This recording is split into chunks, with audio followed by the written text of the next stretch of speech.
Hello everyone, स्वागत है आप सभी का इस क्लास में। आज की वीडियो में हम सीखने वाले हैं एडवांस स्ट्रक्चर। जब हमने बोलना हो ज़रूर तुमने ये काम किया होगा, ज़रूर तुमने मेरी वीडियो को लाइक किया होगा, ज़रूर तुमने कुछ गलती की होगी, ज़रूर तुमने मेरी चॉकलेट खाई होगी, ज़रूर उसने उसको फंसाया होगा। ऐसे सेंटेंसेस काफ़ी हम अपनी कन्वर्सेशन में यूज करते हैं। तो आज की वीडियो में हम ऐसे ही सेंटेंसेस पढ़ने वाले हैं। ओके, तो करते हैं वीडियो को स्टार्ट बिना देर करते हुए। आज हमारे English advance structure class 12th है। जब हमें बोलना होता है ज़रूर तुमने ही कुछ कहा होगा, ज़रूर तुमने ही उसे फंसाया होगा, ज़रूर तुम्हें रात भर नींद नहीं आई होगी। दोस्त की दोस्त से लड़ाई हो गई, जब लड़ाई हो जाती है तो क्या होता है, रात भर नींद नहीं आती है, या किसी से झगड़ा हो जाता है या कोई प्रॉब्लम में फंस जाते हैं तो रात भर नींद नहीं आती है। तो ऐसे सेंटेंस बोलते ज़रूर तुम्हें रात भर नींद नहीं आई होगी, ज़रूर तुमने ही उसे फ़ोन किया होगा। अब इन सभी सेंटेंसेस में आपने देखा होगा एक कॉमन चीज़ है ज़रूर। ओके, और लास्ट में है हमारा होगा, होगी, होगा। अब स्टूडेंट क्या करेंगे, जहाँ पर होगा गागेगी देख के वो समझेंगे ये फ्यूचर का सेंटेंस है, लेकिन ऐसा बिल्कुल नहीं है, ये फ्यूचर का सेंटेंस नहीं है। आप सेंटेंस को ध्यान से देखना और ध्यान से समझना, फिर आप बाद में कहते हैं कि मैम ऐसा नहीं ऐसा आना था, मैम ये नहीं ये यूज होना था। पहले अच्छे से समझिएगा। ज़रूर तुमने ही कुछ कहा होगा, या फ्यूचर की बात नहीं हो रही है, आपने गागेगी पे नहीं जाना है, आपने जो सेंटेंस है उसकी सेंस पे जाना है। आपने काफ़ी बार पढ़ा होगा ज़रूर के लिए हम क्या यूज़ करते हैं, मॉडल वर्ब मस्ट का यूज़ करते हैं, आप सभी जानते हैं। तो मस्ट का यूज कब करना है, जब हमें बताना हो पास्ट के बारे में, यानी कि पास्ट के बारे में हम अपना अंदाज़ा लगा रहे हैं कि ज़रूर ये हुआ होगा, यानी जो काम है वो हो चुका होगा, लेकिन प्रेजेंट में हम खड़े होकर पास्ट के अंदाजे के बारे में बात कर रहे हैं।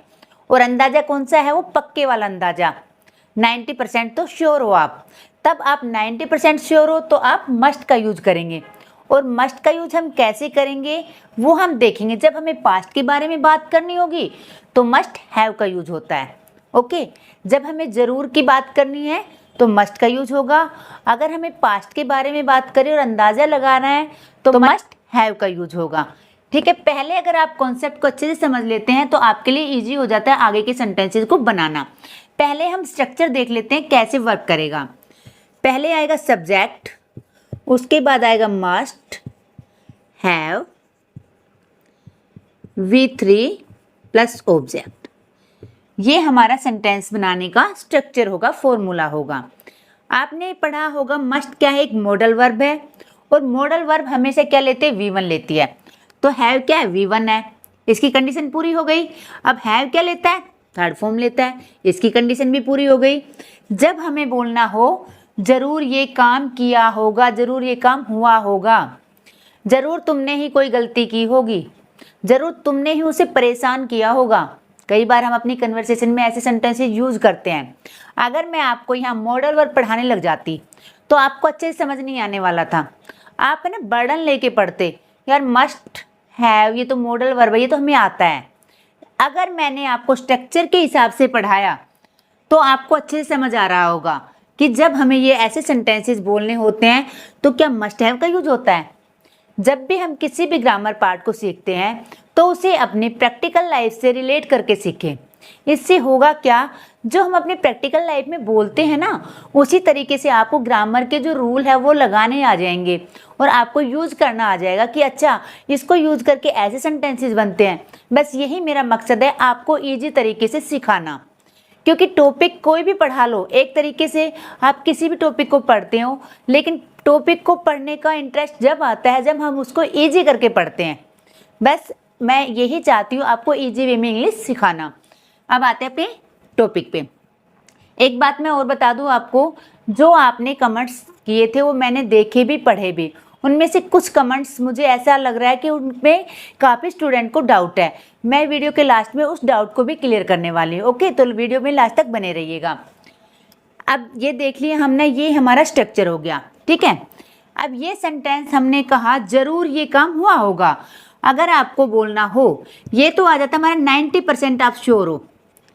अगर आप 90% नहीं 50% हो तो आप मे हैव का यूज़ करेंगे। ओके, अगर आप वुड हैव का भी यूज कर सकते हैं, यानी श्योरिटी कम है। अगर आप शायद वर्ड का यूज करते हो, शायद ऐसा हुआ होगा, तो आप माइट हैव का यूज करेंगे। आई होप यहाँ तक सभी को क्लियर है। जब आप श्योर हो तो आप मस्ट हैव का यूज करेंगे, जब आप इससे कम श्योर हो तो मे हैव का यूज करेंगे, इससे कम हो तो वुड हैव का यूज करेंगे। अगर आ जाता है वाक्य में शायद, तो आप माइट हैव का यूज करेंगे। ओके, यहाँ मैं आपको कोई भी मॉडल वर्ब के हिसाब से नहीं पढ़ा रही हूँ, ये आप ध्यान रखना। फिर आप बोलेंगे मैम ऐसे नहीं, ऐसे होना था। हम केवल यहाँ एक स्ट्रक्चर को यूज करना सीख रहे हैं, उसके बाद हम दूसरे स्ट्रक्चर पे आएंगे। ओके, ये तो आगे आपको यूज करना कि हमें कैसे यूज करना है। अब हम बनाते सेंटेंस। जरूर तुमने ही कुछ कहा होगा। अब सब्जेक्ट क्या है इसमें? देखो, आप सोचोगे मैडम सब्जेक्ट पहले आना चाहिए। अगर आप पहले बोलते तो देखो सेंटेंस की सेंस कैसे बनती है, तुमने जरूर ही कुछ कहा होगा।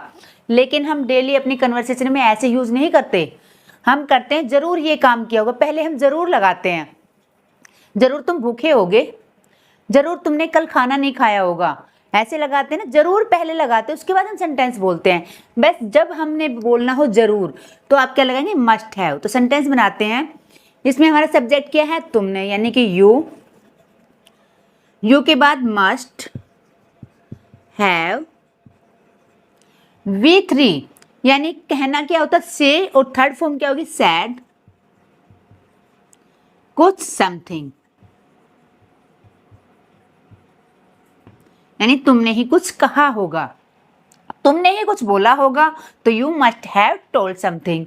दूसरा सेंटेंस है हमारा, जरूर तुमने ही उसे फंसाया होगा, यानी कि तुम्हारा ही हाथ रहा है इस हरकत में, उसे फंसाने में तुम्हारा ही हाथ रहा होगा। ये मेरा अंदाजा है। जब हम प्रेजेंट में पास्ट का अंदाजा लगाएंगे तो हम मस्ट हैव का यूज करेंगे। ओके, ये ध्यान रखना है केवल आपने। तो क्या आ जाएगा? तुमने, यू मस्ट हैव। अब फंसाना क्या होता है? ट्रैप्ड। ट्रैप्ड, उसे यहाँ लड़की भी हो सकता है, लड़का भी हो सकता है, या आप हर लगाएं या आप हिम लगाएं, वो आपके ऊपर डिपेंड करता है आप क्या यूज करते। ओके, तो ये सेंटेंस हो गया हमारा कंप्लीट। अब नेक्स्ट सेंटेंस पे आते हैं। अब देखते हैं नेक्स्ट सेंटेंस, जरूर तुम्हें रात भर नींद नहीं आई होगी।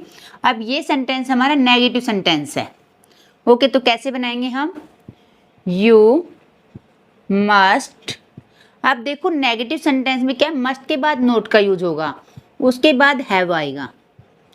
You must not have slept all night. Okay, अब यहाँ पर आप आई का मीनिंग मत निकालना, क्योंकि जब भी आप इंग्लिश बोलते हैं तो अगर आप वर्ड टू वर्ड इंग्लिश बोलने की कोशिश करेंगे तो कभी नहीं बोल पाएंगे। ओके, नेक्स्ट सेंटेंस है, जरूर तुमने ही उसे फोन किया होगा। तो क्या आएगा? You must have called him. अब मैंने एक सेंटेंस लिया, जरूर तुमने आज खाना नहीं खाया होगा। तो कैसे बनेगा? You must not have eaten food today, यानी आज तुमने जरूर खाना नहीं खाया होगा। ये मेरा अंदाजा है। जरूर तुमने ही मेरी चॉकलेट खाई होगी। You must have eaten my chocolate. जरूर तुमने ही मेरा फोन गिराया होगा। तो कैसे बनेगा sentence? You must have dropped my phone. तो इस तरह से हमने मस्ट हैव का यूज सीखा। अब हम कई बार बोलते हैं यार पक्का है ना ये 50 ईयर्स का होगा, ये पक्का उसकी बहन होगी, ये गाड़ी उसकी होगी। जैसे हम कई बार कहते हैं पक्का अंदाजा कि ये उसका होगा, अज्यूम करते हैं, हम अंदाजा लगाते हैं, अज्यूम करते हैं ये होगा ये। तो इस तरह से हमने मस्ट हैव का यूज सीखा।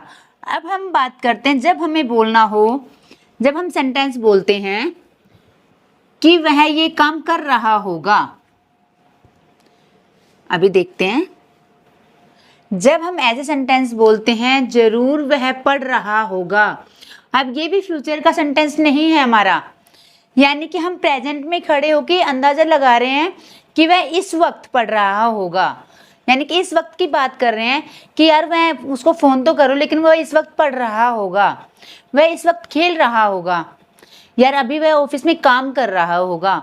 ऐसे सेंटेंसेस हम बोलते हैं ना, तो कैसे बनाएंगे इनको वो देखेंगे। ज़रूर वह मेरा इंतज़ार कर रही होगी, यानी कि मैं वहाँ पे नहीं पहुँचा हूँ, वो मेरा ज़रूर इंतज़ार कर रही होगी। ज़रूर वह सो रही होगी, मैंने कॉल किया उन्होंने नहीं उठाया, तो इसका मतलब वह सो रही होगी। ये मेरा अंदाज़ा है, और ये अंदाज़ा क्या है, पक्के वाला अंदाज़ा, यानी मुझे पता है वो इस वक्त सोती है। तो इस टाइप के क्वेश्चन में हम कैसे बनाएंगे, सब्जेक्ट, उसके बाद हम मस्ट बी का यूज करेंगे, और मस्ट बी के साथ क्या आता है, V1 plus ING plus object. ये हमारा सेकंड स्ट्रक्चर होगा। इसके बेस पे हम ऐसे सेंटेंसेस को बनाएंगे। फर्स्ट सेंटेंस है हमारा, जरूर वह पढ़ रहा होगा, यानी कि मेरा पक्का अंदाजा है कि वह इस टाइम पढ़ रहा होगा। तो कैसे बनाएंगे, he must be reading. Now भी लिख सकते हो, एट द टाइम भी लिख सकते हो, वो आप पे डिपेंड करता है आप कैसे सेंटेंस को बोलना चाहते हैं। नेक्स्ट सेंटेंस है हमारा, जरूर वह मेरा इंतजार कर रही होगी। तो क्या आएगा, she must be waiting for me, यानी मेरे लिए इंतजार कर रही होगी। जरूर वह सो रही होगी, तो क्या बोलेंगे हम, she must be sleeping at that time या एट द मोमेंट, जो भी आप बोलना चाहेंगे। इस तरह से हमने दो तरीके के सेंटेंस बनाने सीखे जो मस्ट से बनते हैं। ओके, अगर मैं आपको ग्रामर का एक पार्ट पढ़ाती तो आपको अच्छे से समझ नहीं आता, क्योंकि किसी भी पार्ट को पढ़ो आप उसको अपनी प्रैक्टिकल लाइफ से रिलेट करके पढ़िएगा तो आपको इजीली समझ आ जाएगा। अब बात आ जाते हैं हम अपने कमेंट्स पे। 2-3 दिन पहले मैंने एक वीडियो अपलोड की थी, उसमें मैंने आपसे एक सेंटेंस बनाने के लिए बोला था कि वीडियो को देख कर जाना। काफ़ी स्टूडेंट्स ने उसमें कमेंट्स में आंसर किया, लेकिन मैंने जो भी ऑब्जर्व किया उसमें क्या निकला कि काफ़ी बच्चे इसमें कंफ्यूज हैं कि हम सीइंग लगाएं, वॉचिंग लगाएं या हम लुकिंग लगाएं। डिफर तरीके से सबने सेंटेंसेस को बनाया। मैं इस कंफ्यूजन को दूर किए देती हूँ पहले आपके, कि कहाँ पर हमने सी का यूज करना है, कहाँ पर हमने लुक का यूज करना है, और कहाँ पे वॉच का यूज करना है। तीनों का मीनिंग ही क्या होता है, देखना। आपने काफी बार पढ़ा होगा, कॉमन वर्ड है हमारा देखना। तो इन तीनों का ही मतलब क्या होता है, देखना। अब इनको कहाँ यूज करें, सी का यूज कहाँ करें, लुक का यूज कहाँ करें, और वॉच का यूज कहाँ करें, ये समझने वाली बात है, ताकि आगे आप फ्यूचर में कभी भी इसमें कंफ्यूज ना हो। सी का यूज हम वहाँ करते हैं जब हमने किसी को देखा, जैसे रास्ते में हम जा रहे हैं और हमने किसी को देखा और देखकर हम भूल गए कि हमने देखा है, और वो बंदा नेक्स्ट टाइम हमें मिलता है तो हम सोचते हैं यार मैंने इसे कहीं देखा है, तो हम सी का यूज करेंगे इस कंडीशन में कि हमने कोई चीज़ ऐसे ही देखी रैंडमली और हम भूल गए। ओके, समझ आया आपको? मैं बिल्कुल इजी भाषा में आपको समझाने की पूरी कोशिश कर रही हूँ। उसके बाद लुक, लुक का मतलब देखना नहीं होता, दिखाना होता है। जैसे मैंने कहा look at the board, look at there, look at me. जैसे हम किसी को कोई चीज़ दिखा रहे हैं तो उसके लिए हम लुक का यूज करेंगे। क्लियर? उसके बाद आते हैं वॉच। वॉच का यूज हम तब करेंगे जब अपने सिक्स सेंस यानी कि ऑर्गन्स का यूज करते हैं। हम किसी चीज़ को ऑब्जर्व करते हैं, पूरी तरीके से ऑब्जर्व करते हैं। अब जो वीडियो देख रहे हो आप, ऐसे तो है नहीं कि एक बार देखी फिर ऐसे इधर उधर बस भूल गए, नहीं, आप ऑब्जर्व कर रहे हैं कि मैडम क्या पढ़ा रही हैं, कौन सा स्ट्रक्चर का यूज कर रही हैं, किस वर्ड को कैसे बोल रहे हैं, किसका मीनिंग क्या होता है। तो ये क्या है, हमारे जो ऑर्गन्स है वो काम कर रहे हैं। आप देख भी रहे हैं, सुन भी रहे हैं, और आप ऑब्जर्व भी कर रहे हैं। जैसे कहते हैं ना मैं तुम्हें देख लूंगा, बोलते हैं ना, तो उसमें देख लूंगा यानी कि ऑब्जर्व कर रहा हूं मैं तुम्हें काफी दिनों से, मैं तुम्हें देख लूंगा। तो उस टाइप में ऑब्जर्व करने के टाइप में आप वॉचिंग का यूज करेंगे, यानी कि वॉच का यूज करेंगे। अगर आप इसकी फोर्थ फॉर्म लगा दे तो वॉचिंग का यूज करेंगे। आई होप क्लियर हो गया होगा तीनों जो वर्ड है हमारे, कि सी कहाँ लगाना है, लुक कहाँ लगाना है और वॉच कहाँ लगाना है। ये काफ़ी स्टूडेंट्स को इसमें कन्फ्यूजन थी। आई होप आज के बाद इसमें आपको कन्फ्यूजन नहीं रहेगी। मैं दोबारा से रिपीट कर देती हूँ, ध्यान से सुनना। सी का यूज करेंगे जब रैंडमली किसी को देखते हैं हम, कि हमने देखा, एक नज़र भर देखा और फिर अपने काम पे लग गए। नज़र भर देखना कह सकते हो आप। उसके बाद लुक का मतलब देखना नहीं होता, दिखाना होता है। वॉच का मतलब होता है जब हम अपने ऑर्गन्स का यूज करते हैं, यानी कि ऑब्जर्व करते हैं किसी चीज़ को। जैसे आप वीडियो को देख रहे हो तो आप ऑब्जर्व कर रहे हो कि मैडम क्या पढ़ा रहे हैं और कैसे सेंटेंस को बना रहे हैं, कौन सा स्ट्रक्चर यूज कर रहे हैं, तो आप ऑब्जर्व कर रहे हो ना। तो जब आप मूवी देखते हो तो आप ध्यान से देखते हो कि अब ये होने वाला है, अब ये होने वाला है, तो वहां आप मूवी देखने के लिए सी का यूज नहीं करेंगे, लुक का यूज नहीं करेंगे, आप वॉच का यूज करेंगे। आई होप ये क्लियर आपको हो गया होगा। अगर वीडियो आपको अच्छी लगी और मेरे पढ़ाने का तरीका आपको अच्छा लगता है तो वीडियो को लाइक करके शेयर जरूर करिएगा और मिलते हैं नेक्स्ट वीडियो में। तब तक के लिए राधे राधे।